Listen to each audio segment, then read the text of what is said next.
নমস্কার বন্ধুরা, আমি মানসী। আমার আরো একটি ব্লগে তোমাদের সকলকে জানাই স্বাগত। আর দেখতেই পাচ্ছ আমরা এই যে লাগেজ নিয়ে বেরিয়ে পড়েছি। তো ফাইনালি আমরা বাড়ি যাচ্ছি। আর আমরা যে বাড়ি যাচ্ছি তো সেটা আগে থেকে প্ল্যান করা ছিল না।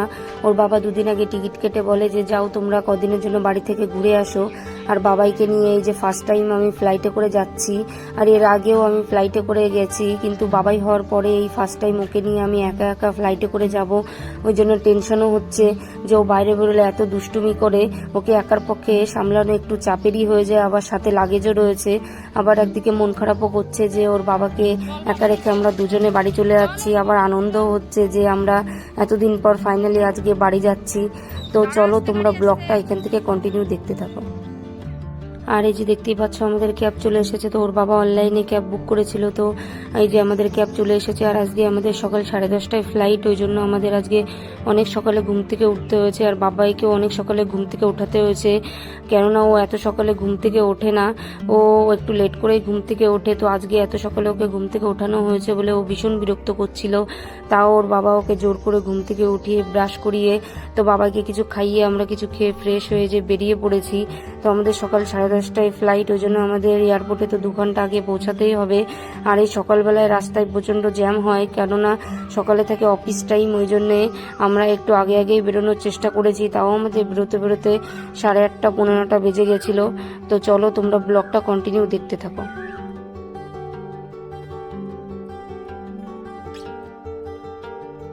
আর দেখো আমরা এয়ারপোর্টে পৌঁছে গেছি। আর সত্যিই সকালে অফিস টাইমে প্রচণ্ড ভিড় হয় রাস্তায়, তো আমরা কিছুটা জ্যামের মধ্যে পড়েছিলাম। তো মোটামুটি ঠিক টাইমে আমরা এয়ারপোর্টে পৌঁছে গেছি। আর ওর বাবা আমাদের এই এয়ারপোর্টে ছাড়তে এসেছে, তারপর ওখান থেকে অফিসে বেরিয়ে যাবে। আর আমাদের আজকে ফ্লাইটের নাম ছিল আকাশা। তো দেখো আমরা ওই গেটের সামনে চলেও এসেছি। তারপর ক্যাব থেকে নেমে আমি বাবাইকে নিয়ে চলে গেলাম ডাইরেক্ট ভেতরে। তো ভেতরে গিয়ে বোর্ডিং পাস করিয়ে ওখানে চেকিং করিয়ে চলে এসেছি গেট নাম্বার 28-এ। তো আমাদের ফ্লাইট দিয়েছিল গেট নাম্বার 28। তো এখানে অ্যানাউন্সও শুরু হয়ে গেছিলো। তো ফার্স্টে জোন 4 কে অ্যানাউন্স করছিল, তো আমাদের ছিল জোন 2। আর বাবাইকে নিয়ে আজকে যে টেনশনটা ছিল সেটা কিছুটা হলেও দূর হয়েছে, কারণ আজকে ও অতটাও বেশি দুষ্টুমি করেনি। তো ওই যে আমরা এখন এই যে ভেতরে ঢুকছি। তারপরে যে দেখতেই পাচ্ছ আমরা ফ্লাইটে উঠে যে সিটে বসে পড়েছি। তো আমাদের সিট নাম্বার ছিল 10ERD। আর বাবাই তো প্লেনে উঠে ভীষণ আনন্দ পাচ্ছিল। ওকে তো দেখেই বুঝতে পারছো তোমরা ও কতটা আনন্দ পাচ্ছে। তারপরে ওই যে বারবার ক্যামেরার দিকে তাকিয়ে বলছে দাদা দাদা, আর আমি ওকে জিজ্ঞেস করছি কোনটা দাদা কোনটা দাদা।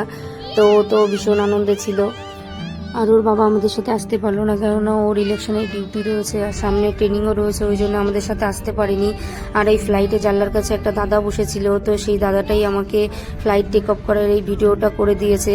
আর ফ্লাইট টেক অফ করার সময় সত্যি দেখতে খুব সুন্দর লাগে। আর বাবাই ফ্লাইট ল্যান্ড করার সময় ভীষণ বিরক্ত করছিল, কেননা ওই সময় ছোট বড় সবারই কানে তব্দ ধরে যায়, তো সেটাও বলতে পারে না। তো বারবার আমাকে বলছিল যে মা কানে পোকা কানে পোকা, আর ওই জন্য ও ভীষণ বিরক্ত করছিল। আর আমাদের ফ্লাইটটা একটু দূরে ল্যান্ড করেছিল, তো ওখান থেকে আমাদের বাসে করে এয়ারপোর্টে নিয়ে গেছিলো। তারপর ওখান থেকে আমি লাগেজ কালেক্ট করে তারপরে বাইরে এসে দাদার সাথে দেখা করলাম। তো আমাদের দাদা নিতে এসেছিল। আর ওখান থেকে এই যে যাত্রীর সাথে ক্যাব বুক করে এই যে আমরা এখন শিয়ালদা যাচ্ছি। তারপর আমরা শিয়ালদা এসে ওখান থেকে রানাঘাট লোকাল ধরেছিলাম, কেননা গেদে লোকাল ছিল না, গেদে লোকাল ছিল অনেক পরে। তো ওখান থেকে রানাঘাট লোকালে করে আমরা রানাঘাটে এসে ওখান থেকে আবার গেদে লোকাল ধরেছিলাম। তো সেই ভিডিওগুলো আর করা হয়নি, কেননা ভীষণ গরম আর সাথে লাগেজ আর বাবাইকে নিয়ে আর ভিডিও করতে পারিনি। তারপরে বাড়ি এসে কিছুক্ষণ রেস্ট নিয়ে আমাদের এখানে বৈশাখী মেলা হচ্ছিল, তো আমরা বাড়ির সবাই মিলে যে মেলায় চলে এসেছি। তারপরে মেলার এই দোকান থেকে আমরা কাপের সেট দেখছিলাম। আর এই মেলাটা অনেক বড়, প্রায় 5-7 দিন ধরে অনুষ্ঠান তো হয় আর মেলাও থাকে, তারপরেও প্রায় 3-4 দিন। তারপরে এখানে দেখো আমরা এই মাটির জিনিসগুলো দেখছিলাম, আর দেখতে দেখো কতটা সুন্দর লাগছে। আর এখানে মেইনলি আমার ওই দুর্গা ঠাকুরের মূর্তিটা বেশি পছন্দ হয়েছিল, কিন্তু ওটা দেয়ালে টানানোর মতন অপশান ছিল না বলে আর নেওয়া হয়নি। তারপরে এখান থেকে দেখো বাচ্চাদের খেলনা দেখছিলাম। তো বাবাই গাড়ি দেখে তো গাড়ি গাড়ি করছিল। তারপরে এখান থেকে 2টো গাড়ি নিলাম আমার দাদার মেয়ের জন্য আর বাবার জন্য, তো সেটা জামাইবাবু ওদের কিনে দিল। তারপরে এই যে এই দোকান থেকে দিদির ছেলের জন্য খেলনা কিনে নিলাম। তো এই ধরনের খেলনা ও খুব পছন্দ করে, তো এখান থেকে 2টো খেলনা ওর জন্য কিনে নিলাম। আর খেলনাগুলো দেখো কত কিউট লাগছে দেখতে। আর এই মেলাটা অনেকটাই বড়। তো মেলাটার এক সাইডে এরকম নাগরদোলা বসেছে, এক সাইডে খাওয়া দাওয়ার দোকানপাট, এক সাইডে কেনাকাটার দোকানপাট বসেছে। তো এই যে আমরা নাগরদোলার সাইডে চলে এসেছি। আর এই যে বাবাই নাগরদোলা দেখে তো নাগরদোলা ওঠার জন্য বায়না শুরু করে দিয়েছে। তারপরে এই যে পুরো নাগরদোলায় উঠিয়ে দিয়েছি। আর এই যে আমার জেঠুর মেয়ের মেয়ে ও উঠেছে, আর ওইদিকে দিদির ছেলেকেও উঠিয়েছি। আর ও তো বসতে পারে না একা একা, ও এখন এদের থেকে অনেক ছোট, তাই এই নাগরদোলাটা যেই কাকু ঘোরাচ্ছিলেন ওই কাকুই ওকে ধরে রয়েছে আর ঘোরাচ্ছে।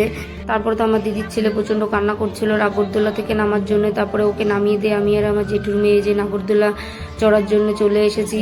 তো এই নাগরদোলায় কে কে চড়তে ভালোবাসো অবশ্যই আমাকে কমেন্ট করে জানিও, আর কারা ভয় পাও চড়তে তারাও অবশ্যই কমেন্ট করে জানিও। আর এই পাশের এই নাগরদোলাটাকে তো আমরা ডিস্কো বলে চিনি, তো কে কি নামে এই নাগরদোলাটাকে চেনো অবশ্যই কমেন্ট করে জানিও। আর এই বড় নাগরদোলায় চড়তে তো আমার ভীষণই ভালো লাগে। আমি আর আমার জেঠুর মেয়ে প্রায় কোনো মেলায় এই নাগরদোলা আসলে আমরাই দুজনেই বেশিরভাগ এই নাগরদোলায় চড়ি। তো এই যে আজকেও আমি আর আমার জেঠুর মেয়ে যে নাগরদোলায় উঠবো এখন। আর এই যে আমরা এখন টিকিট কেটে লাইনে দাঁড়িয়ে রয়েছি ওঠার জন্যে। আর এই যে দেখো আমি আর আমার জেঠুর মেয়ে নাগরদোলায় উঠেও পড়েছি, আর উঠে তো ভীষণই মজা লাগছিল নাগরদোলায়। আর এই যে নাগরদোলা চালানো শুরুও হয়ে গেছে। আর এখান থেকে দেখো পুরো মেলাটা কতটা সুন্দর লাগছে দেখতে, সত্যিই খুব সুন্দর লাগছিল উপর থেকে দেখতে মেলাটা।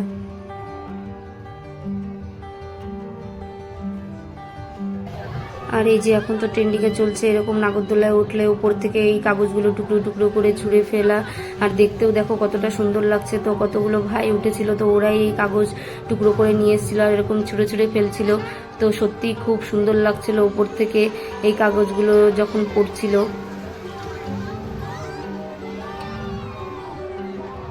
তারপর এই যে আমরা নাগরদোলা থেকে নেমে সবাই মিলে এই যে ফুচকা খেতে চলে এসেছি। তো কে কে ফুচকা খেতে পছন্দ করো অবশ্যই আমাকে কমেন্টে জানিও, আমার তো প্রচন্ড ভালো লাগে ফুচকা খেতে। তারপর আমরা এই যে এগরোলের দোকানে চলে এসেছি এগরোল খাওয়ার জন্য। আর আজকে ভীষণ গরম পড়েছে, তা দিদির ছেলে ভীষণ বিরক্ত করছিল। তারপরে আমরা এখান থেকে বাড়ি চলে গেছিলাম। তো আজকের ব্লগটা এই পর্যন্ত। তো ব্লগটা কেমন হলো অবশ্যই কমেন্ট করে জানিও। আবার দেখা হবে পরের একটি নেক্সট ব্লগে।